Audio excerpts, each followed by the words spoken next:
Okay, this video is called How to Exercise with Walking and Stairs. As you get older, you have to exercise. Otherwise, man, you're not going to age well. And walking is good.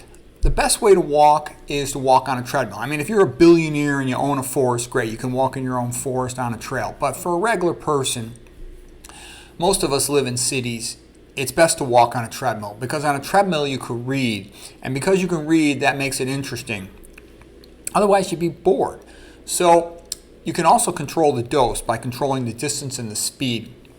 The more effort you make and the longer you walk, the more you increase adenosine. It's a chemical in your body that goes up into your brain and it causes what is called sleep drive. The higher your adenosine level, the better you will sleep.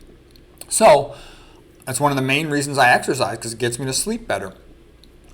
Caffeine inhibits adenosine. That's why caffeine prevents sleeping. On my days off, I usually walk about 7 or more miles.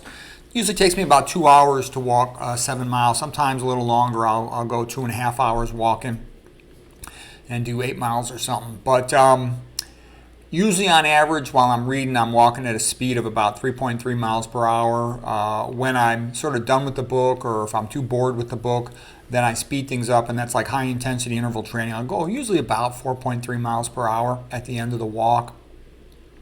But even there, I barely breathe fast. That's pretty easy to do. I can't run on a treadmill because it activates Achilles tendonitis, so I just can't do it. I wish I could, but I can't. Reading the book is key. I read the book tons. You can concentrate really well. Our brain is made to be alert while we're walking, because think about it in nature. When a person walks, they've got to navigate, avoid obstacles, be on the lookout for predators. So your alertness is high, which gives you good concentration. You could read. I read complicated books all the time. I often finish a lot of books, especially a nonfiction book, just in 2 hours. And that's because usually they're really 50-page essays inflated into 200 or 300 pages to make them seem like more of a regular book, so to speak. Anyways, treadmill walking dramatically improved my sleeping, and I really like it. It's good for fitness. Okay, the next thing is stairs. Stairs are more difficult, much more difficult than walking. I just walk up 10 flights of stairs, which takes me, about 5 minutes, 7 minutes maybe, and I'm breathing kind of fast, kind of hard, but that's good. It also makes you activate much more muscle fibers in your legs than just walking. We're made to walk. It's pretty easy for us to walk 10 miles, but just going up 10 flights of stairs, it's a challenge. I'm breathing hard at the top of the stairs.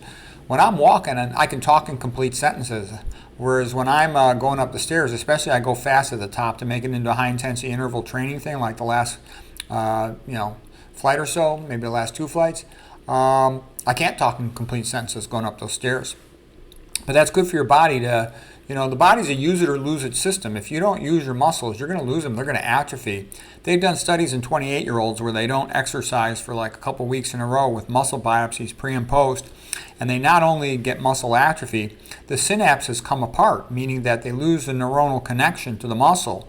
And that means that muscle's potentially gone forever. So you got to use your muscles, otherwise you're going to be wimpy and frail and pathetic. Other things to do. On my typical day, when I can find the time, I'll walk 30 or 60 flights of stairs.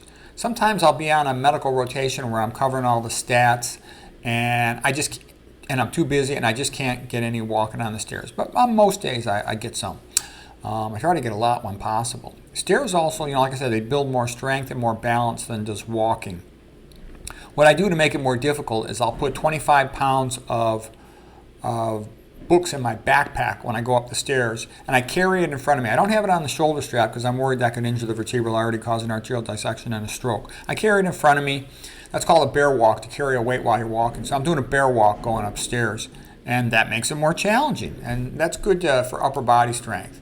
When I go down the stairs, I go backwards. I have one hand holding the railing, and then with the other hand I'm holding the backpack with 25 pounds of books in it. So I get some upper body strength from that. For an old guy, I'm pretty strong for an old guy in his 60s, okay? Anyways, that is what I do. I found it helpful.